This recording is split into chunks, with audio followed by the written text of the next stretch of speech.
Hello everyone and welcome back to Lucky Loaders 15, where I'll be giving you 6 horse racing tips for tomorrow's racing.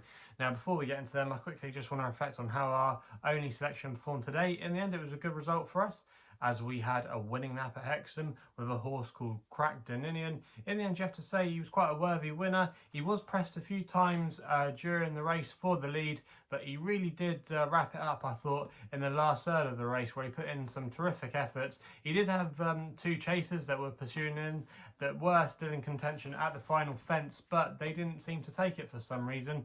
They seemed to vanish into thin air. If you saw the race today, go back and watch it. It was really puzzling, but yeah, no complaints about our selection. He was a worthy winner in the end, and he returned a nice SP of 3-1, so I hope some of you were able to back him. Also as well, before I give away my tips for tomorrow, I should quickly say that if you haven't done so already, make sure you listen to the latest episode of the In the Saddle podcast, where we've got all the panel this week, including myself, Paul, Mark and Jesse. So if you want to listen to it, I'll leave the links in the description box below, where you'll have all the major podcast platforms covered. Also as well, if you weren't aware, I also won the Betfair Tipstar competition last week, and I've now started doing a column with them. So if you want to check out my thoughts and feelings on this weekend's racing, I'll be including some of those selections in this video. If you want to find out more about them, I'll leave again another link in the description box below. But enough of me waffling on, let's get into the tips then for tomorrow's racing. And we're going to be going to Wincanton tomorrow for the first selection, where we're going to be going with my next best here, which runs in the 1240. That's Kauto the King for Harry Kimber, claiming 6 in this conditional jockey's handicap chase. He's riding for his boss, Colin Tizard. Now this horse at the time recording was available at 11-2. I think this is quite a good each way bet, really. I'm going to recommend a 0.5 each way selection here, but I think he's got solid credentials in this race tomorrow.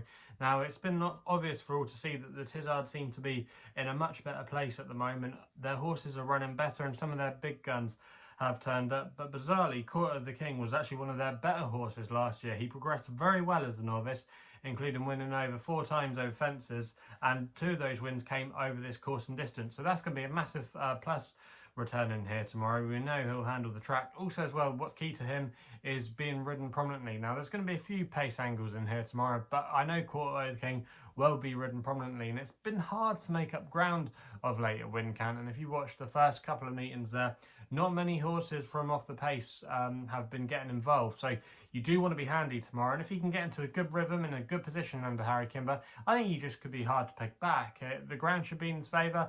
I think his mark of 127 is still fairly workable, and in time he could still be a mid-130s horse. He did really progress well last season, and I think his win at Newton Abbot really reads well in the context of this race. So despite having to shoulder joint top weight with Guy, I do think he's got solid claims in this race tomorrow. He can go well fresh. He won over the course and distance last year on his first start of the season. Just lots of ticks in the boxes tomorrow for Kauto the King, and I think he'll go very close in that race. We then go to the Nap at Aintree in the 114. Now I could be taking a bit of a leap of faith here, but I just think Beakstown could be very well handicapped. He's currently available with a few firms at 4-1. I'm going to recommend a 1-point win bet here. Now this horse is trained by Dan Skelton, and obviously his brother, the champion jockey Harry Skelton, is booked for the ride. But Beakstown is going to be coming back tomorrow from a long layoff. However, he's returning on a very lenient mark. He's now down to a rating of 133, and his last effort came off a £6 higher mark when he finished 5th in the novices handicap chase at the Cheltenham Festival, and that race turned out to be a good renewal. Obviously in the first 2 you had the likes of Imperial Aura and Galvin. Those 2 horses have continued their progression, and Beakstown wasn't disgraced at all in that race.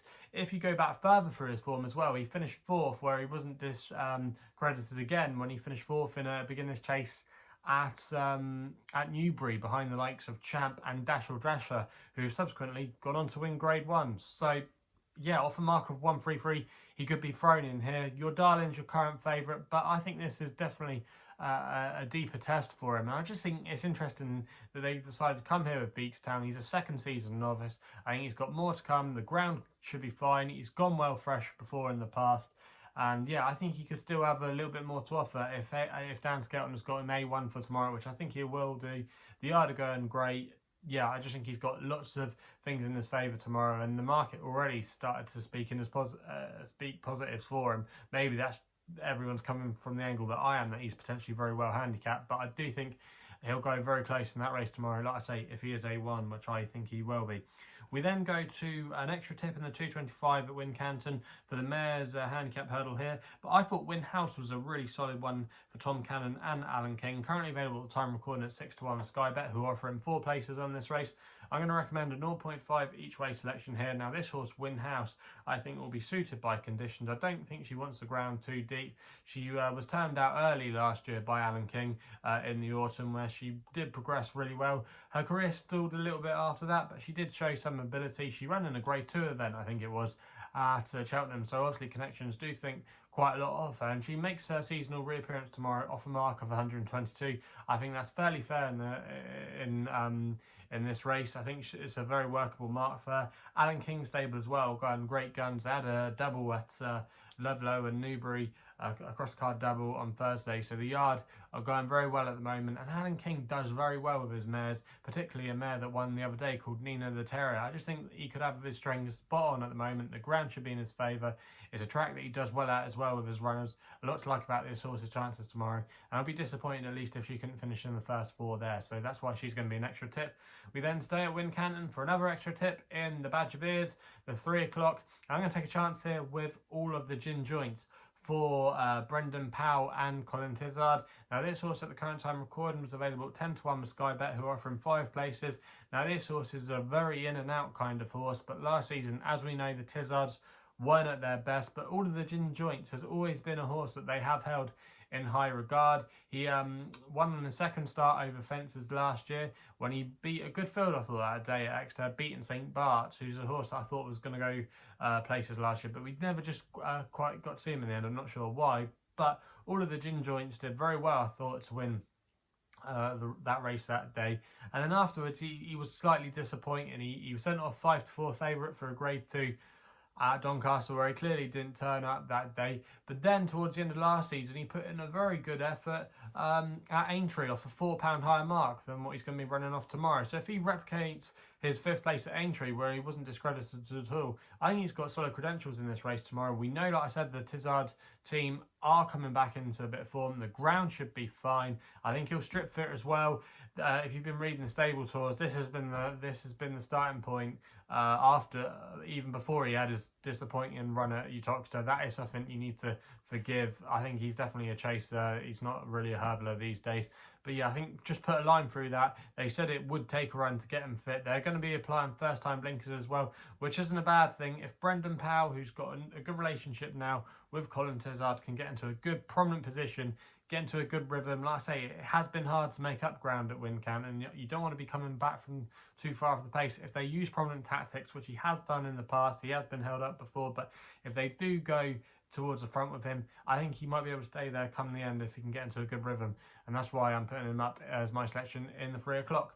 We then go over to the RSC for the long shot of the day, to an intriguing beginner's chase in the 340. But I just thought Indiana Jones here was slightly overlooked in the market for Dara Keith and Mouse Morris, currently available at 14-1, and I'm going to recommend a 0.5 each way selection here. Now this horse, Indiana Jones, I think the key to him could be fresh. He's from a family that go well fresh. He's actually a half-brother to French Dynamite, who won on his first start under rules, and then he ran a cracker behind Sire de Burley when finishing second on his first outing of the season last year. So he does go well fresh. Indiana Jones, like I say, he goes well fresh because he won on his, first run under rules last year for Mouse Morris at Cork, I think it was, when he was well back favourite. But I just think tomorrow could be the time to follow him. He does have to prove himself at this distance, but I think it should be fine. I think the ground should be fine. I just think there's a few in here at the top of the market that have been maybe...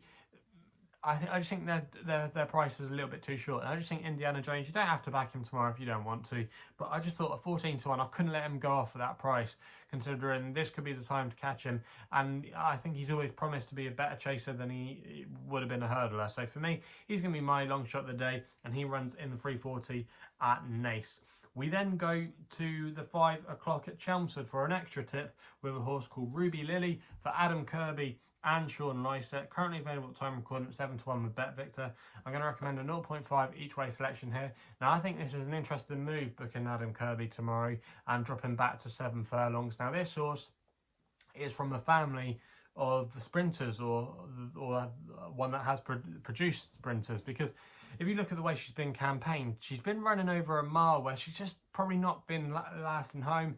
They have been using prominent tactics with her, and tomorrow she's going to be drawn in an ideal position to go and use those prominent tactics. She's drawn in stall 2, and if Adam Kirby, who's notorious from going well from the front, it's normally one of his best assets as a jockey, if he does go forward on her tomorrow, I think she could take a lot of pegging back. She's still very lightly raced, only had 5 starts. She could still have some potential in handicaps, and if she can get into a good position under Adam Kirby tomorrow and he can control the sectionals up in front, I think she could be, like I say, very hard to peg back. And I think off a mark of 51, there could be races to be had in her off this mark at this level. So for me, yeah, she's still only 3-year-old in that, but at 7-1, I think she's good each way value, and that's why I'm going to put her up in the 5 o'clock as my last tip of the day at Chelmsford. So they're the 6 tips for tomorrow's racing. If you're still enjoying these videos, remember to hit that subscribe button and hit the thumbs up button too. Also as well, if you want to follow me on social media, Twitter is the place to do so, where my handle is at LuckyLoader15.